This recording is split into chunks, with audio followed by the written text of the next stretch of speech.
Hi, everybody. It's Jim Norris from Backstage Insider. We're very lucky today to have with us Andy Kim, and we're going to talk about his history and his current activities and what's up in the future as well. So, where are you coming from today, Andy? What city are you in? I'm in Toronto and Toronto. excited about Friday. Okay, good, excellent. So, first off, I want to go way back in the olden days in Montreal, where you started off.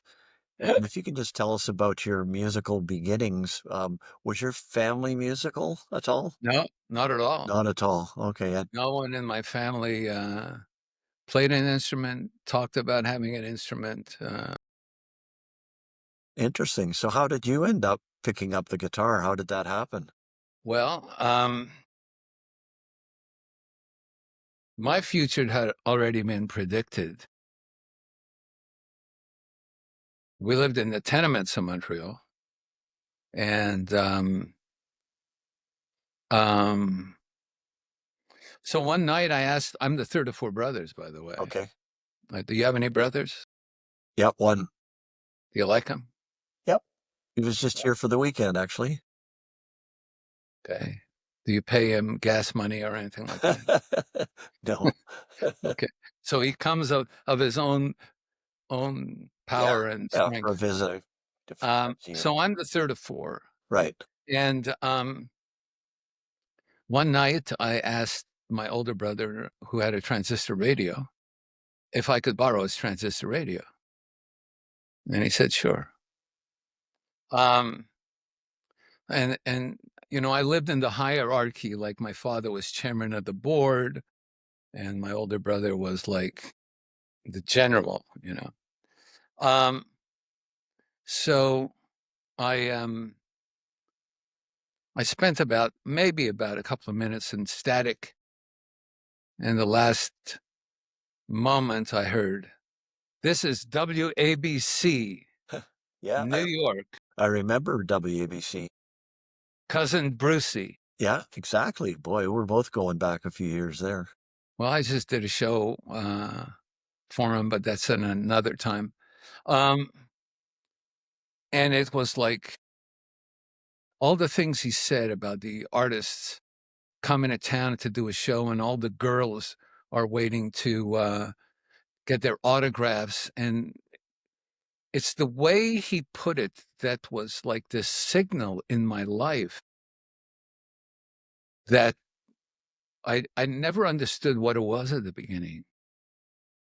But eventually, I became the dreamer of all dreamers. And having listened and continuing to listen to WABC, they were playing completely different music than they were playing in Montreal. Disc jockeys were different. They were talking about things that were from another world. And I just started to dream because if you knew me as a child and now you know me as an adult, I'm a dreamer. I'm not a wisher. I'm not wishing on anything, but I am a dreamer.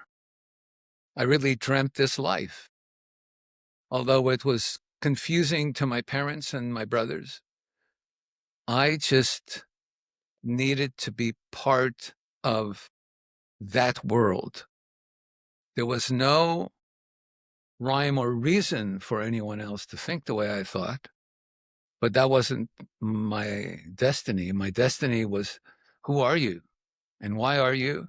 And what are you doing about who you are? I learned those lessons as I took the honest belief that I could do this. So we found me a guitar, had a crack in it. I tuned it. It was a half step down. I didn't even know that at the time. I have no musical skills. Um, I loved going to school, so my homeworks were always done quickly. But I corner myself in front of a mirror, corner myself in the bathroom because there was a lot of echo. Right. And I was dreaming my steps to go to New York City. I needed to be part of the Brill Building because not only did my brother allow me to use his transistor radio, but he had music magazines. Two older brothers shared a room, and the two younger brothers shared another room. Well, And I started to read about the songwriters and the publishers and musicians. And and I saw that 1619 Broadway was the mecca of songwriters.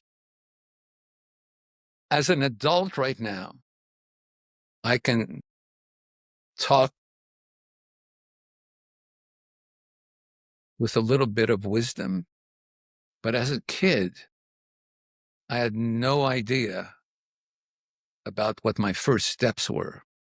But I needed to go to New York City. I needed to go to 1619 Broadway.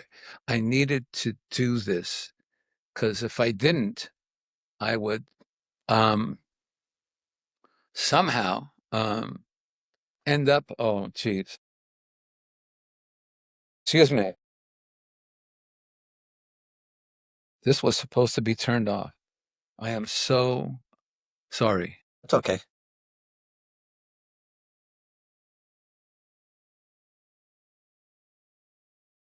You know, I've always been a dreamer. As I look back at my life, everything I've ever done started with my dreaming of something.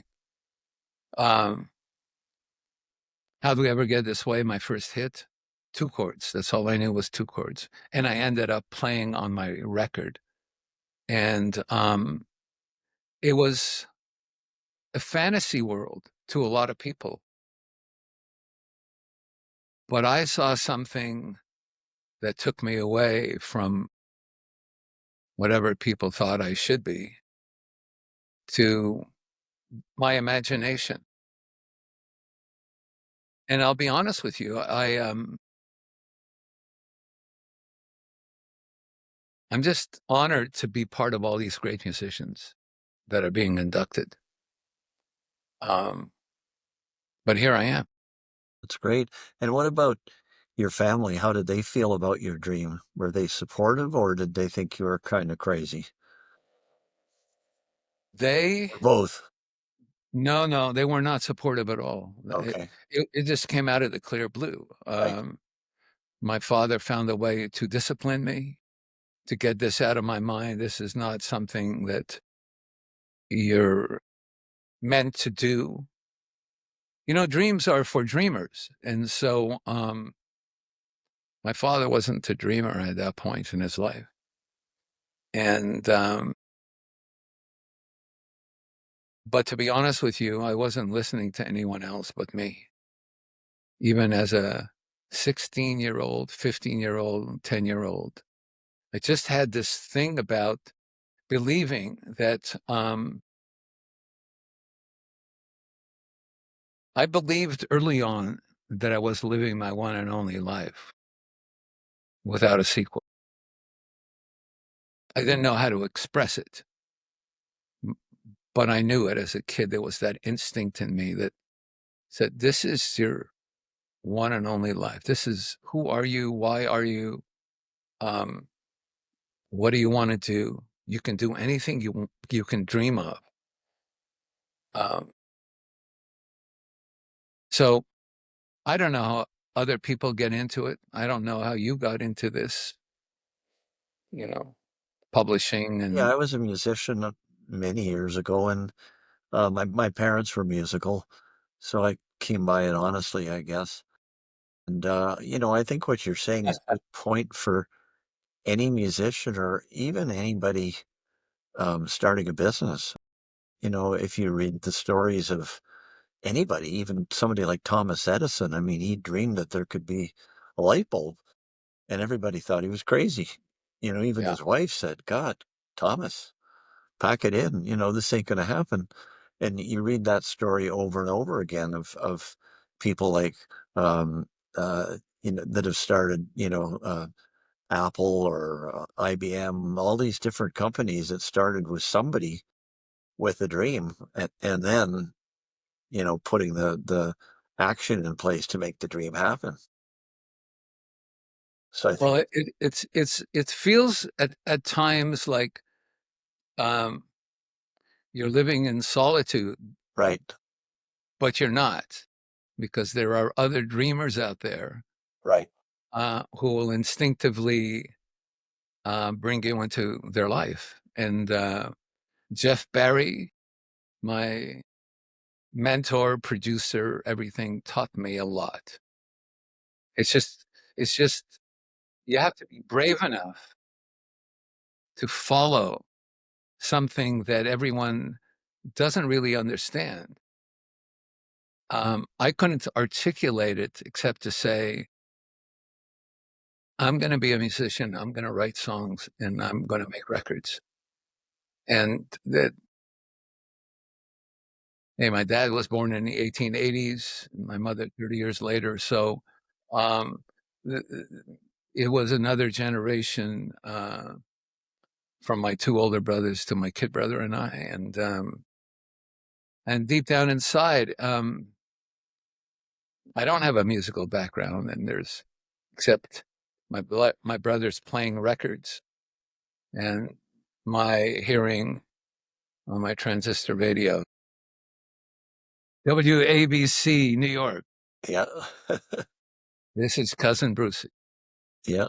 I lived in Sudbury, which is way up in northern Ontario, and because WABC was an AM station, we actually got it up that far north, and that's the station I listen to all the time, not the local Northern Ontario station. It was WABC, and I can remember one record on there. It was "Do You Love Me" by the Contours. Oh yeah, do you love me? Yeah, and it was number one on WABC for 8 weeks, and that was like just unheard of for any song to be around that long.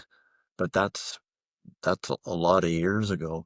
So how did you get connected with Jeff Barry? How did that come about? Um, I finally was allowed to get on a bus and go to New York City, get off on 80 on 42nd and 8th, where everybody was going everywhere at that time. I'm sure they're still doing it. Um, and I knew I was going to 1619 Broadway because it was in the magazine, but I didn't know anything about anyone else, you know. And I knew, Jeff and Ellie and Phil Spector would be my baby, the Do Run Run. Then He Kissed Me, just all of those records that WABC was playing. Um, and so I fell into somehow or other wanting to meet Jeff Barry.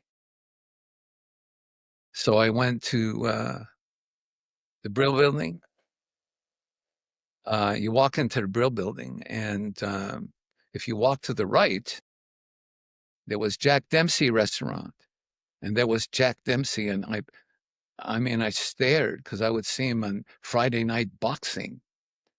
Long time between all of this, and he'd be there welcoming people into his restaurant, and and I looked at the board and saw Jeff Barry's name on the ninth floor. Had no idea what he looked like. I had no idea, but I knew this is someone that I wanted to meet. Right. Um, so I walked in. I mean, the offices said Lieber and Stoller when I think about that. And so I asked for Jeff, and they asked, "Well, he's very busy. Do you have an appointment?" I said, "No, I'm in from Montreal, Canada, and I just wanted to play him a song." And they said, "Well, he's really busy." I said, "Well, can I wait?" And they said, "Sure." So 2.5 hours go by, and I'm waiting. And she says, you know, he only has a couple of seconds. I said, okay, thank you. And they walked me down, and I'm in Jeff Barry's office, and he's on the phone for another few minutes.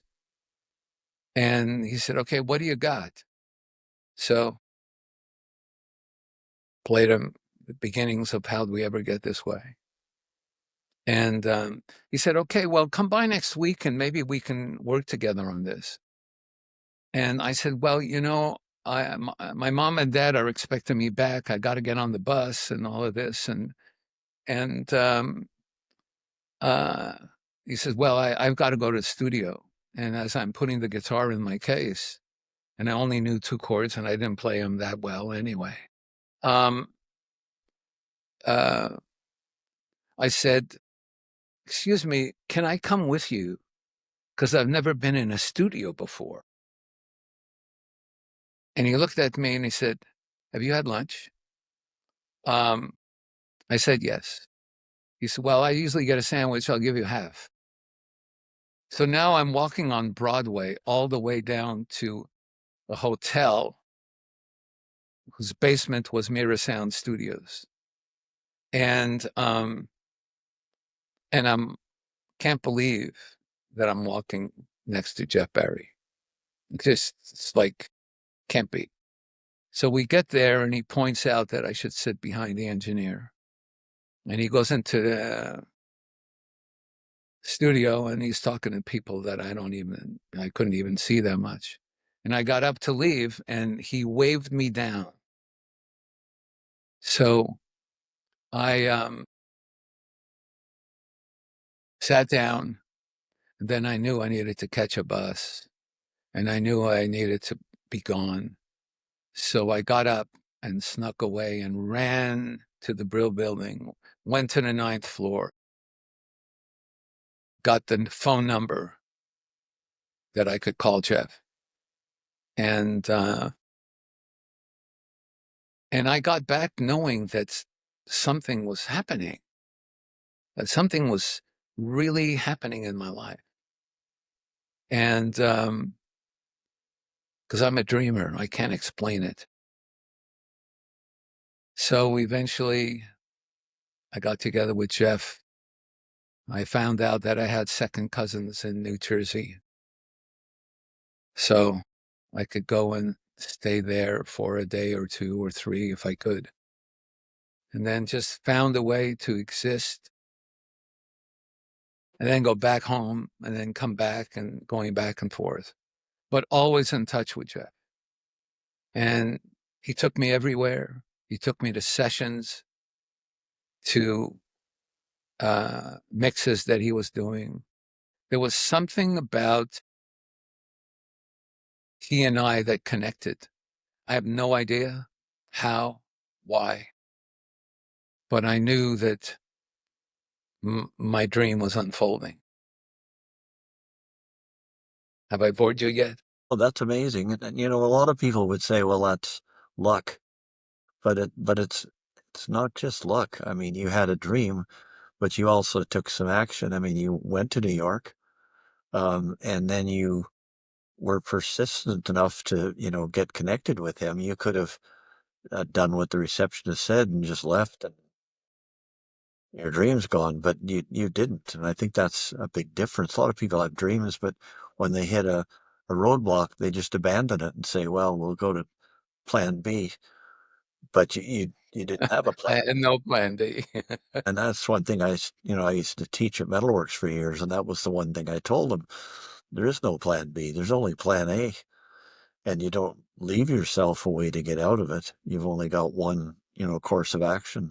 Yeah. So that's exciting. So what was the first record that you co-wrote with Jeff Barry?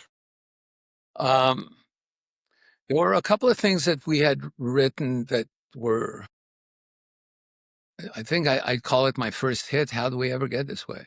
Right. I don't know if you ever heard that song. Yeah, for sure. Um, and it had those two chords.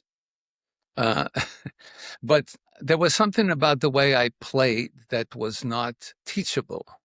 It wasn't something that it was just a thing.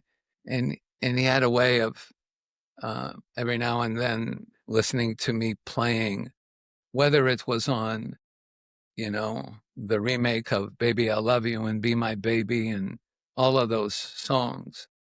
There was a thing that the way I played, I ended up playing on most of my records. And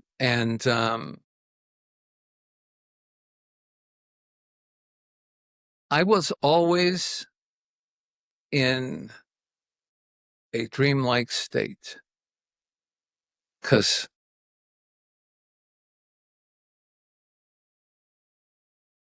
I'm a quiet individual to begin with, was and always has been. I never looked over my shoulder. I was never, looking to see what someone else is doing. Um, I was just happy. I'm still happy. Born round, do not die square, someone said. Well, that's great. So that how long did your relationship with Jeff Barry continue after that? Um, I think there was an exodus from the Brill building. I stayed an extra, I think, couple of years on my own.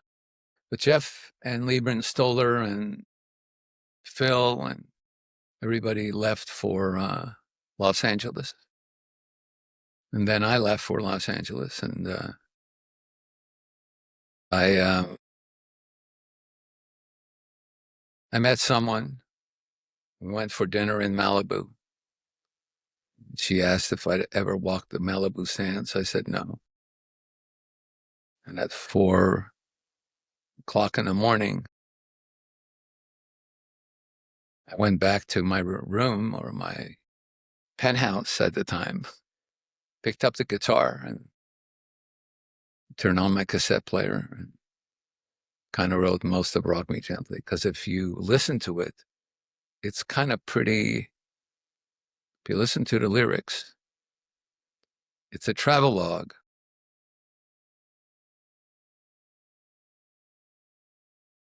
That's great. And you've obviously toured all over the world since then in the last many years.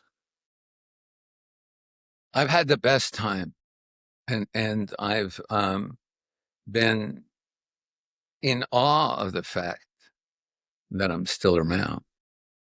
With the ups and downs, and you're only as good as your last 2 minutes and 30 seconds. That's what the motto of Lieber and Stoller was. Right. And so, you have your ups and downs, and then, you're just, Ed Robertson comes up to me and said, "Hey, man, I'd like to write a song with you, and I'll produce the record." So I flew in from Los Angeles, and he's just an incredible human being that understood um,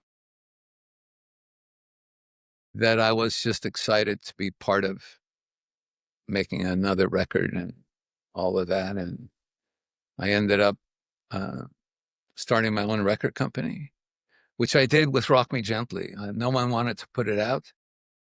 So I decided to start my own record company. And not only was I the writer and the publisher, but I became the record company and sold millions of records around the world, went to #1 in Billboard. And so the dreamer continues to dream the dream. And even though there were gaps, I was having the best life. And I always thank God for the moment in time every day, ever Yeah, I since I mean, was a kid. that was one thing Jane Siberry said was just being thankful is a great trait to have for what you have, and even though obviously everybody goes through ups and downs and things that don't work as well, but being thankful for what you do have is important. So, you're still touring now? You're still doing live gigs? I am, and started doing something that I never thought I'd do, and that is to team up with Dan Hill, whom I've known since 1976, someone that I really love as a human being. Called me up one day and he said, uh, I'd like to know if you'd be interested in. It's just you and me acoustically. I sing a song, you sing a song, I sing a song, you sing a song. And he said, so do you want to get together and talk about it? I said, no. I said, I'll show up. You sing a song, I'll sing a song. And if that's what we're doing. And I was pretty anxious about doing it because mostly I've always had a band around me. I've always had, someone going, I'm going to make your life so sweet. But um, it's just it's been a hell of a ride, I have to tell you. It's been a hell of a ride. Yeah, it still is. So what about future recording projects? What do you have in the next year or so? Well, I recorded uh, with Kevin Drew of Broken Social Scene. Uh, and not only did the album come out, but we did Letterman together. He said that his friend, Hal Wilner, who passed on, God rest his soul, was having this star of all stars in LA. And by the way, Hal was also the musical conductor for Saturday Night Live till he passed on. So I show up just saying yes to the world. Yes, yes, thank you. I ended up singing Sugar Sugar with Courtney Love. So I'm, uh, I'm living a great ride, and I thank you, God. That's great. So tell us about the Andy Kim Christmas event that you do and coming up pretty soon, actually. From what I understand, this is the 18th year. 21st. 21st. Okay. Last year was my 20th, Wow. and Alex Lifeson, Bare Naked Ladies, Billy Talent, oh my God, Jake Clemens, Men Without Hats, Dan Hill, I'm forgetting somebody, but just so many incredible artists just showed up and celebrated. Um, look, I grew up in the tenements where we didn't have that much. And when I had my first touring, um, I always brought the guitar to uh, orphanages or where kids are. And just singing Sugar Sugar made them smile and have a moment. Um, so I decided 21 years ago that I would go and look at the Mod Club and a couple of other places. And I ended up with the Mod Club, charged $25, and they were able to see all the stars.